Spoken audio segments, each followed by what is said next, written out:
They had already taken his boots when he started laughing.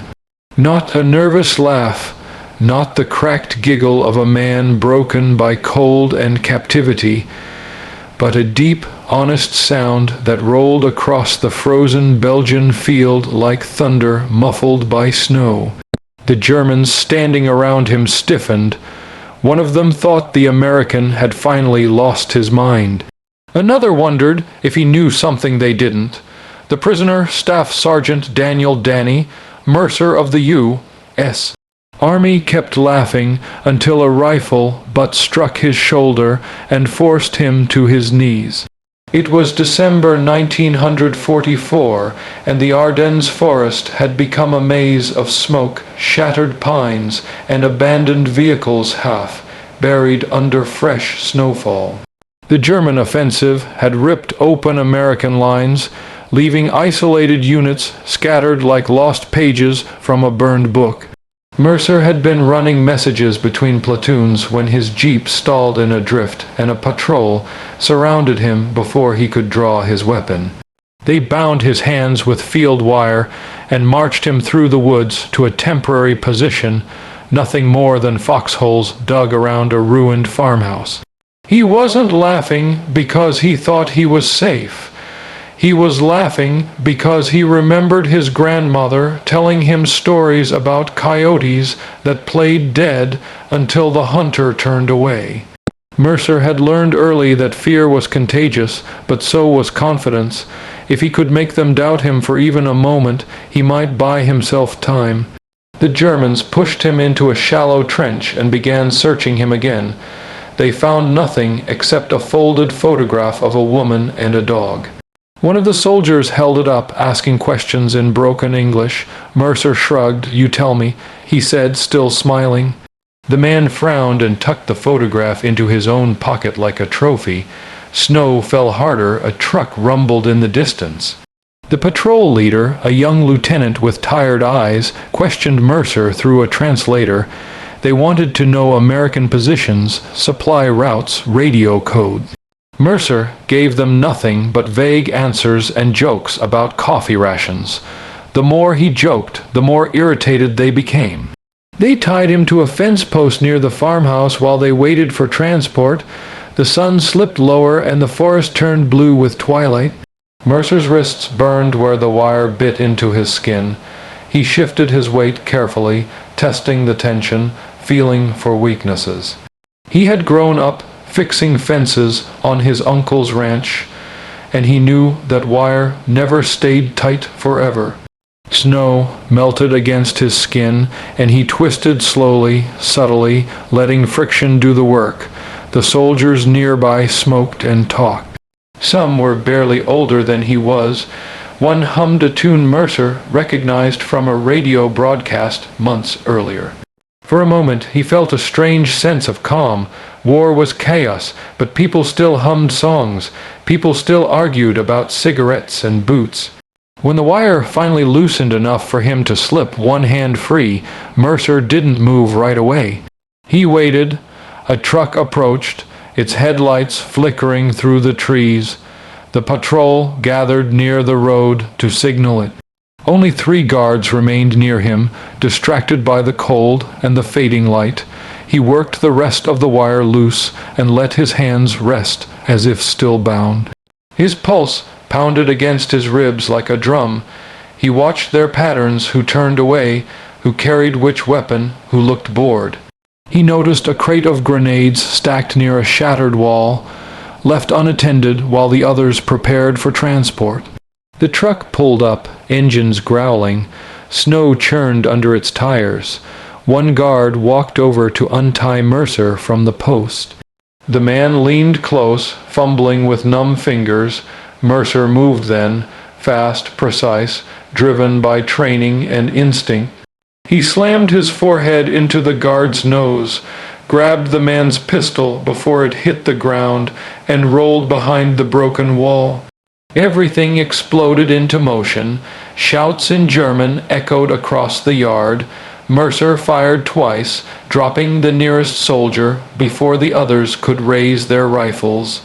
He snatched a grenade from the crate and tossed it toward the truck's front wheel, forcing the rest to scatter. The next 45 seconds were chaos compressed into eternity. Mercer moved through the snow like a shadow, firing, ducking, reloading without thinking. He used every bit of cover: the fence posts, the broken wagon, the shallow trenches he had memorized, while pretending to be helpless. One soldier lunged at him from behind a crate. Mercer pivoted and fired from the hip. Another fired wildly from the farmhouse doorway. Mercer dropped to his knees, rolled, and returned fire through the window frame. The explosion from the grenade shattered glass and filled the yard with smoke. German soldiers shouted orders, but confusion swallowed their commands. Mercer picked up a fallen submachine gun and fired short bursts, controlled and deliberate. He moved constantly, never giving them a clear target.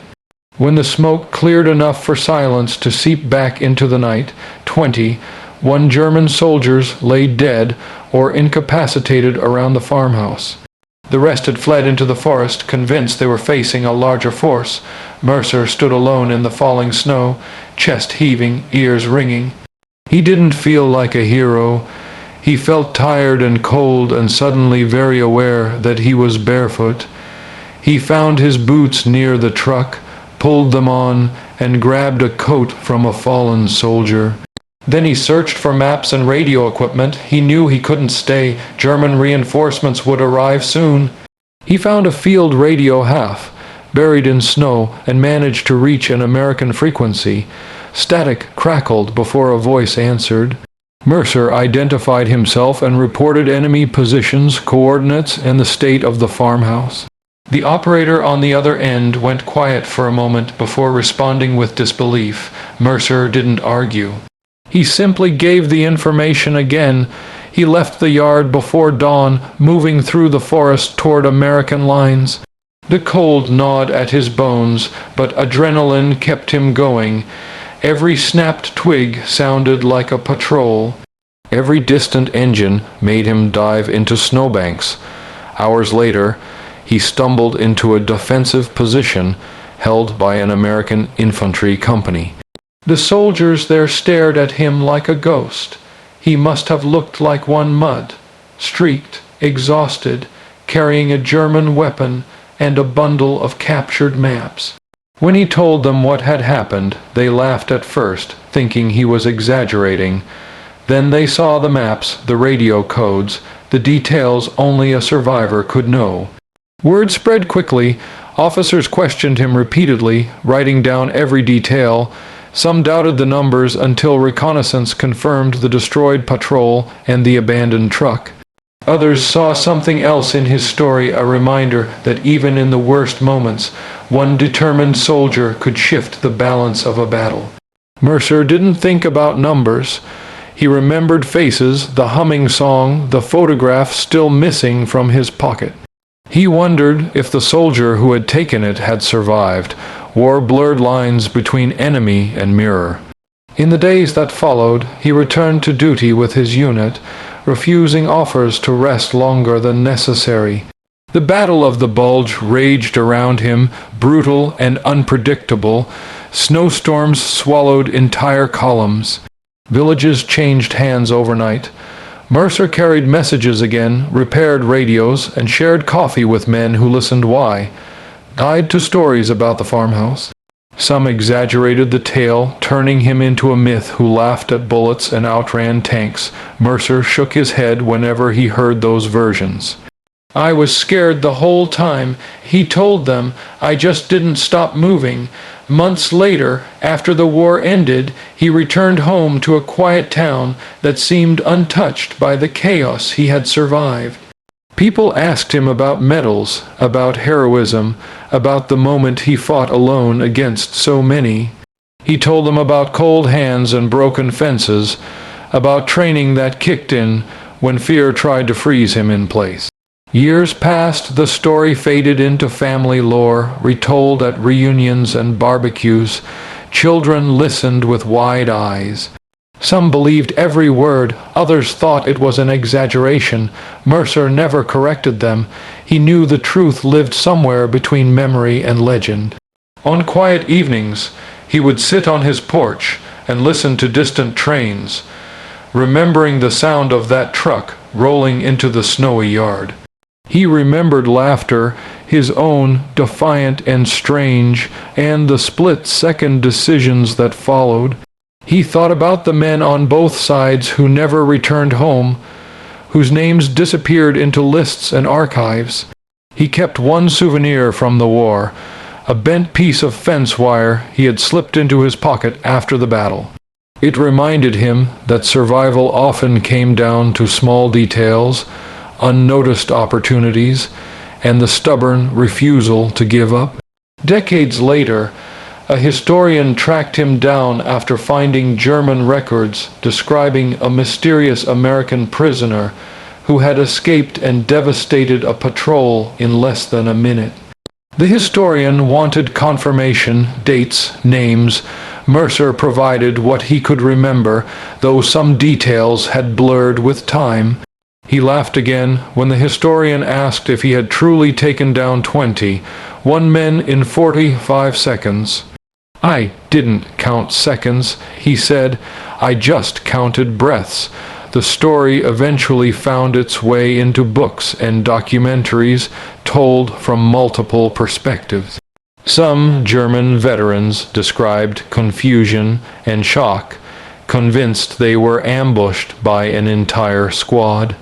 Others remembered the lone American moving too fast to track. Their accounts added weight to the legend but also revealed something deeper, the chaos of war where perception could be as powerful as reality. Mercer's grandchildren grew up hearing the tale not as a boast but as a lesson about resilience and quick thinking.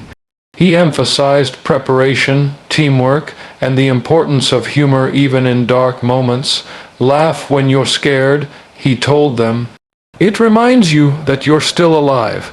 In his final years, he visited a memorial in Europe dedicated to soldiers from all nations who fought in the Ardennes. Snow fell softly as he stood there, leaning on a cane, watching tourists read names carved into stone. He didn't see enemies anymore, just young men caught in history's storm. He left a small note tucked into a visitor's book. "War is loud and fast, but survival is quiet and patient. Remember everyone who didn't get to come home." When he passed away, newspapers ran headlines about the American who laughed in captivity and fought his way out against impossible odds.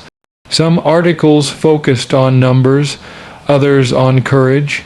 His family remembered something simpler, a man who fixed fences, told jokes, and believed that even in the darkest winter, a spark of defiance could change everything. The farmhouse where it happened no longer stands, replaced by open fields and a small marker placed by local historians. Visitors sometimes stop there, imagining the frozen yard and the sudden eruption of gunfire that shattered the night decades earlier. They read about the prisoner who refused to surrender his spirit, who turned a moment of vulnerability into a turning point that saved his life and perhaps others. And somewhere in those quiet fields, when the wind moves through the grass and snow falls like whispers, it's easy to imagine the echo of laughter, defiant, human, and unforgettable, carried across time as a reminder that courage often begins with a single, unexpected sound.